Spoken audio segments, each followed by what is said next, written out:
Hello मैत्रिणींनो, आपल्या सर्वांची आवडती मालिका लपंडाव या मालिकेच्या आजच्या शुक्रवार 21 नोव्हेंबरच्या एपिसोडमध्ये असं काहीतरी घडलंय जे या संपूर्ण जगाच्या ब्रह्मांडाच्या इतिहासात याआधी कधीही घडलं नव्हतं। आपल्या सर्वांना माहितीये की जेव्हा एखाद्या मुलीचं नवीन लग्न होतं आणि ती तिच्या सासरी जाते तेव्हा तिचा गृहप्रवेश केला जातो।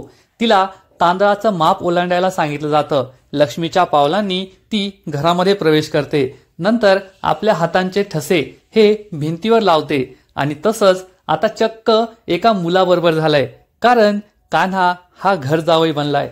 सखीला हे समजल्यावर मोठा धक्काच बसला, पण त्यानंतर सखीने असं काहीतरी केलं ज्यामुळे एक नवीन प्रथाच चालू झाली।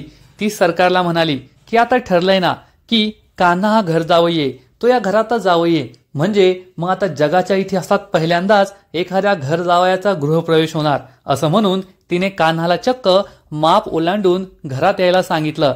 कान्हाने तांदळाचं भरलेलं माप ओलांडलं, घरात गृहप्रवेश केला। त्यानंतर कुंकवाचे ठसे त्याने भिंतीवर लावले।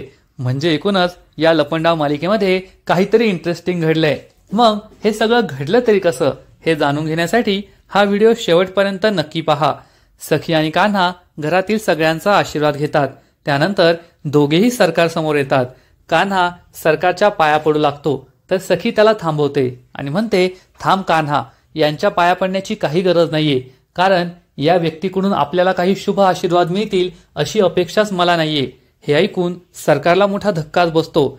सखी ही सरकारला म्हणते, सरकार, आज माझं लग्न झालंय माझ्या आवडत्या, माझ्या हक्काच्या माणसाबरोबर, आणि मी आता माझ्या प्रेमाच्या माणसांच्या ठिकाणी चाललीये। सखी सदन चाळीत चाललीये, माझ्या सासरी चाललीये, आणि आज मी तुम्हाला माझ्या मनातलं सगळं सांगते। मला बोलायला वाईट वाटतंय, तुम्हाला सुद्धा वाईट वाटेल, परंतु तुमच्या पोटी जन्मल्याची मला लाज वाटते। तुम्ही माझी आई आहात याची मला लाज वाटते। आणि खरं तर तुम्हाला तर आई या शब्दाचा अर्थच माहीत नाहीये। आई म्हणजे प्रेम, आई म्हणजे ममता, आई म्हणजे माया, पण तुम्हाला या शब्दांचा अर्थच कळत नाही, कारण आई काय असते हे तुम्ही सुद्धा कधी अनुभवलं नसेल, आणि तुम्ही ती माया मला कधीच दिली नाही। तुम्हाला तरी आई या शब्दाचा अर्थ कळतो का? जगातील सगळ्यात सुंदर शब्द आहे आई, पण तुम्ही कधीच माझ्यावर आईसारखं प्रेम केलं नाही। मी नेहमी त्या प्रेमासाठी तरसत राहिले, पण तुम्ही नेहमी मला एखाद्या शोभेच्या बाहुलीसारखं ठेवलं, माझा वापर करून घेतला, पण कधी माझ्यावर प्रेम केलं नाही। सरकार गुपचूप हे सगळं ऐकत असते। कान्हाला सुद्धा समजतं की सखी इतक्या वर्षांपासून तिच्या मनात जे साठलंय ते सगळं बोलतेय, त्यामुळे तो सुद्धा गप्प बसतो। बाकीचे सगळे मात्र सखीकडे आश्चर्याने पाहत असतात। त्यांना भीती वाटत असते की सखी हे काय बोलते आणि सरकारची रिॲक्शन काय असेल। सखी सरकारला म्हणते, आजपर्यंत तुम्ही मला या तुमच्या बंगल्यामध्ये, या पिंजऱ्यामध्ये अडकून ठेवलं, पण आज या पिंजऱ्यातून माझी सुटका झालीये। आता माझा कान्हा मला मुक्त आकाशात घेऊन जाणार आहे, जेथे मी स्वच्छंदीपणे राहू शकेल, माझं आयुष्य जगू शकेल। सरकार, मला माहितीये की सखी सदन चाळीमध्ये मला तुमच्या या मोठ्या सोन्याच्या पिंजऱ्यासारखी, या बंगल्यासारखी सुख सुविधा, संपत्ती, ऐश्वर्य, सोयी सुविधा काहीच मिळणार नाही, पण तेथे मला प्रेम मिळेल, मला आदर मिळेल, मला जे मुक्त वातावरण हवं आहे ना ते मिळेल, कारण त्या लोकांकडे जरी पैसा नसला तरी सुद्धा त्यांच्याकडे माया आहे, एकमेकांबद्दल आदर आहे। ते लोक एकमेकांचं मन नाही दुखावत। तुमच्या घरात पैसा आहे, सगळ्यांच्या चेहऱ्यावर खोटे मुखवटे आहेत, प्रत्येकाचा काहीतरी स्वार्थ आहे, आणि तो स्वार्थ सखी सदन चाळीमध्ये नसेल। सरकार हे सगळं गुपचूप ऐकून घेत असते। मीनाक्षीला खूप आनंद होतो की सखी ही सरकारला चांगलंच सुनावतीये, तर कान्हा मात्र दचकतो की आता सरकार सखीबरोबर काय करेल। तर चाळीतील सगळे लोक खूप खुश असतात की सखी ही सरकारला चांगलंच सुनावतीये। सखी चाळीतील सगळ्या लोकांकडे बोट दाखवते आणि म्हणते की ही माणसं माझ्यावर खूप प्रेम करतील, त्यांच्याकडे तुमच्यासारखं ऐश्वर्य नाहीये, पण मनाचा मोठेपणा आहे, ते मनाने खूप श्रीमंत आहेत, आणि तुमच्यासारखे मनाने कोते नाहीयेत। सरकार हे सगळं गुपचूप ऐकून घेत असते। सखी म्हणते, आज मी तुमचं नाव कामत मागे सोडून चाललीये, आता मी सखी कान्हा महाडिक आहे, आणि मला तुमचं हे घर नकोय, तुमची संपत्ती, तुमचं ऐश्वर्य, तुमचं नाव आणि तुमचं नातं सुद्धा मला नकोय, मी जाते। असं म्हणून ती कान्हाचा हात हातात घेते आणि तेथून जाऊ लागते। सगळ्यांना खूप आनंद होतो। दाभडे मावशी, जान्हवी, चाळीतील सगळ्या बायका खुश झालेल्या असतात, तर सरकार मात्र सखीला म्हणते, जाते नाही तर येते असं म्हणावं. तेव्हा सखी म्हणते, मला ते माहितीये की येते म्हणावं, परंतु ज्या ठिकाणी मला परत कधी यायचंच नाहीये त्या ठिकाणी मी येते का म्हणावं, मला कायमचं येथून जायचंय. असं म्हणून सखी ही कान्हाचा हात हातात घेते. कान्हाला खूप वाईट वाटतं की आपण सखीचा थोड्या वेळानंतर खूप मोठा विश्वासघात करणार आहोत. ती किती निरागस आहे, प्रेमळ आहे आणि मी तिचा विश्वासघात करणार आहे. सखी कान्हाकडे प्रेमाने पाहते, कान्हाचा हात हातात घेते आणि घराच्या बाहेर पडते. सरकार मात्र खूप खुश असते, कारण तिला माहीत असतं सखीचा हा आनंद फक्त थोड्या वेळासाठी आहे आणि त्यानंतर सखीला आयुष्यातील सगळ्यात मोठा धक्का बसणार आहे. सखी कान्हाबरोबर घराबाहेर पडते. सरकार त्यांच्याकडेच पाहत असते. कान्हा सखीला गाडीत बसवतो आणि घराकडे यायला निघतो. सखी ही सनरूफ मधून बाहेर येते आणि मोकळ्या हवेत श्वास घेते. आज आपण सरकारच्या पिंजऱ्यातून सुटलोय, आजपासून आपण स्वच्छंदी आहोत असा विचार करून ती खूप खुश असते, आनंदी असते, एन्जॉय करत असते. ती गाडीत खाली बसते आणि कान्हाकडे प्रेमाने पाहते. आज आपल्या दोघांचं लग्न झालंय आणि शेवटी मी सरकारच्या पिंजऱ्यातून बाहेर पडली असं ती कान्हाला म्हणते. कान्हा सुद्धा तिच्याकडे पाहून स्माईल करतो. सखी ही समाधानाने डोळे बंद करते आणि तिला झोप लागते. थोड्या वेळानंतर कान्हा गाडी थांबवतो. सखी झोपलीये हे तो पाहतो. तो गाडीतून खाली उतरतो, सखीला उठवतो आणि म्हणतो, चला बीबी सरकार, आपलं घर आलंय. सखीला खूप आनंद होतो आणि ती म्हणते, आपलं घर आलंय का? कान्हा, गृहप्रवेश करताना उखाणा घेण्याची पद्धत असेल ना, मी अडले तर तू मला उखाणा घ्यायला मदत कर बर का. कान्हा काहीच बोलत नाही. तो सखीची बॅग उचलतो आणि घरामध्ये निघून जातो. सखी गाडीच्या खाली उतरते, पण गाडीच्या खाली उतरताच तिच्या चेहऱ्यावरचा जो आनंद असतो तो क्षणात गायब होतो. तिला मोठा धक्काच बसतो, कारण कान्हाने तिला सखी सदन चाळीत नाही तर चक्क सरकारच्या बंगल्यावर आणलेलं असतं. सखीला खूप राग येतो आणि ती कान्हाच्या मागे मागे घरामध्ये येते. ती कान्हाला विचारते, कान्हा, आपण येथे का आलोय? आपण तर तुझ्या घरी सखी सदन चाळीत जाणार होतो ना, मग तू मला येथे का आणलंय? माझ्या सासरी का नाही नेलं? तेवढ्यात सरकार तेथे येते. कान्हा सखीच्या प्रश्नांचं उत्तर देत नाही. सरकार म्हणते, थांब सखी, तुझ्या सगळ्या प्रश्नांची उत्तरं मी देते. तेवढ्यात घरातील सगळे लोक, गौतम, परशुराम, उर्मिला, मीनाक्षी सुद्धा तेथे येतात. सखी म्हणते, मी माझ्या सासरी जाणार आहे ना. ती कान्हाला विचारते, कान्हा सांग, आपण येथे का आलोय? तर सरकार म्हणते, अगं थांब, तू नवऱ्यावर आत्ताच एवढा हक्क दाखवायला लागली का? ते आपल्या घरचे जावई आहे, मी त्यांच्या प्रश्नाचं उत्तर देते. सखी, हेच तुझं सासर आणि हेच तुझं माहेर आहे आजपासून. हे ऐकून सखीला जबर धक्काच बसतो. सखी विचारते, हे काय बोलतेस तू? तर सरकार म्हणते, योग्यच बोलते, वेलकम घर जावई बापू. असं म्हणून ती कान्हाचं वेलकम करते. सखीच्या पायाखालची जमीनच सरकते, कारण सरकारने सगळ्यात मोठा खुलासा केलेला असतो की कान्हा हा तिचा घर जावई आहे. याचा अर्थ कान्हा आणि सखीला लग्नानंतर सरकारच्या बंगल्यातच राहायचंय. सगळ्यांना मोठा धक्का बसलेला असतो. सखी कान्हाकडे आश्चर्याने पाहते. सखीचा विश्वासच पटत नाही. कान्हा नजर खाली करतो, मान खाली घालतो. तो काही उत्तरच देत नाही. सखी सरकारला विचारते, हे कधी ठरलं होतं की कान्हा घर जावई बनणार आहे? ना आपलं काही डिस्कशन झालं, तुम्ही मला सांगितलं ना कान्हाने मला काही सांगितलं, मग तुम्ही असं का बोलताय? असं काही ठरलेलंच नव्हतं. घरातील सगळ्यांना आश्चर्य वाटतं. सखी अचानक हसू लागते. सरकारला वाटतं ही काय वेडी झाली की काय. सखी म्हणते, तुम्ही सगळे माझ्यावर प्रँक करताय ना, मला चेष्टा करून फसवण्याचा प्रयत्न करताय ना. ती कान्हाकडे हसून पाहते तर कान्हा नजरेने नाही असं उत्तर देतो. सखीला मोठा धक्काच बसतो. हा प्रँक नाहीये आणि कान्हा घर जावई बनणारे, आपल्याला या घरात राहावं लागणारे, म्हणून तिच्या पायाखालची जमीनच सरकते. ती सरकारला विचारते, सरकार, तुम्ही असं का करताय?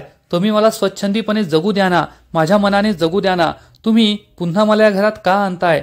तुम्ही हा सगळा खेळ का चालवलाय? जर तुम्ही असं करणार असाल ना तर मला या लग्नाचा पुन्हा विचार करावा लागेल. सरकार चिडून म्हणते, मूर्ख मुली, तुला काही समजतंय का? तू संपूर्ण जगासमोर कान्हाची स्वयंवरात निवड केली आणि आज सगळ्यांसमोर तुझं लग्न झालंय. आता हे लग्न न मानणं तुझ्याकडे कोणताच ऑप्शन नाहीये. तुझं आणि कान्हाचं लग्न झालंय आणि कान्हा बरोबरच तुला संसार करावा लागणार आहे. आणि कान्हा हा तुझ्या हक्काचा माणूस नाहीये, तर तो माझ्या मालकीचा माणूस आहे.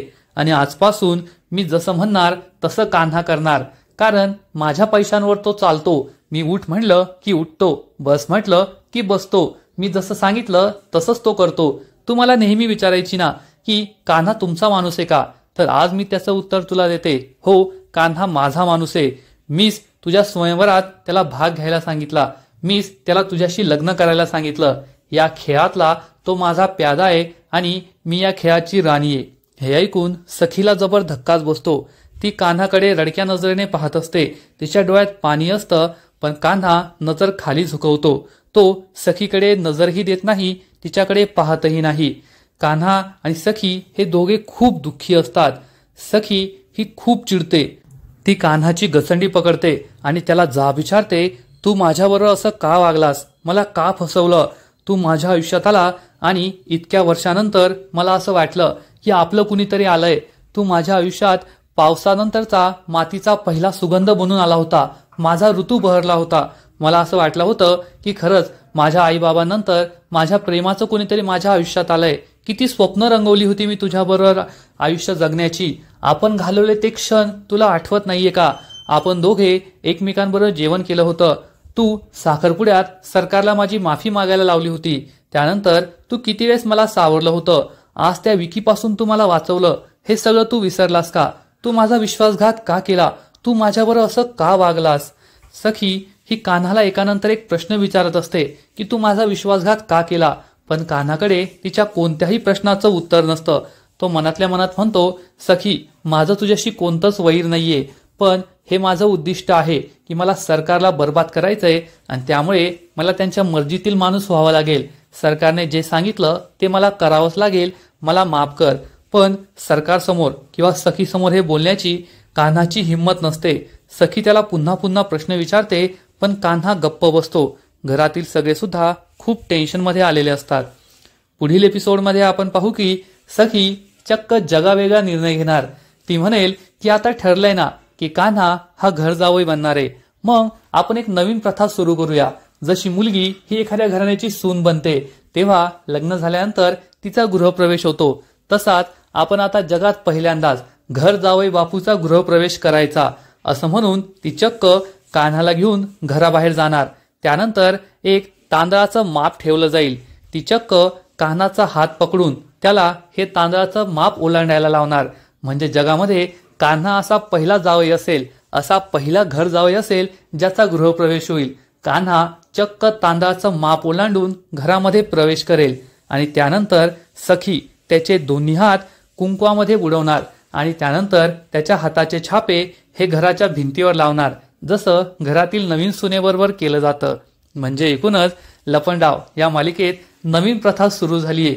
आपल्याला असं वाटलं होतं की जेव्हा सखीला समजेल की कान्हाने तिचा विश्वासघात केलाय आणि तो सरकारचा माणूस आहे, तो घर जावई बनणार आहे, तेव्हा सखी खूप दुःखी होईल. खरं तर तसं झालंही. सखी खूप दुःखी झाले. तिने आकांड तांडव केलं. सरकारला जाब विचारला, कान्हाला जाब विचारला. पण जेव्हा तिला तिच्या प्रश्नांची उत्तरं नाही मिळाली, तेव्हा तिने ठरवलं की ती आता हार मानणार नाही आणि आल्या परिस्थितीला ती तोंड देणार. तिने फक्त सरकारचीच नाही तर कान्हाची सुद्धा जिरवायचं ठरवलंय. त्यामुळेच तिने चक्क कान्हाला गृहप्रवेश करायला लावला. एखाद्या मुलीसारखा कान्हाला गृहप्रवेश करावा लागला. तांदळाचं भरलेलं माप ओलांडावं लागलं आणि आपल्या हातांचे कुंकवाचे ठसे सुद्धा भिंतीवर लावावे लागले. हा सीन खूपच भारी असणार आहे. म्हणजे एकूणच आपल्याला असं वाटत होतं की आता कान्हा आणि सखीच्या लग्नानंतर, कान्हाचं सत्य समजल्यानंतर सरकार जसं बोलेल तसं दल हलेल. म्हणजे सरकारच्या इच्छेनुसारच सखी वागणार.